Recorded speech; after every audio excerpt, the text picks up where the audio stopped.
যদি আমি আপনি নামাজি না হই তাহলে আমার আপনার জিন্দেগিতে মৃত্যুর পরে বড় ভয়ানক একটা সময় চলে আসবে।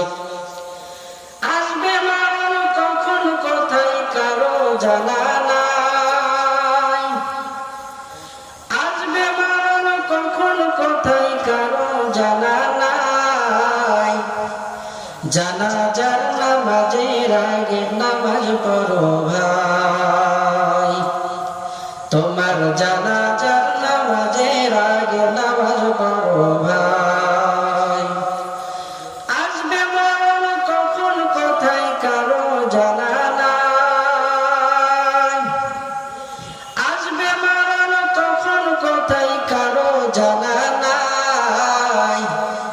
জানাজার নামাজের আগে নামাজ পড়ো ভাই, তোমার জানাজার নামাজের আগে নামাজ পড়ো ভাই। মুসলমান বন্ধুগণ,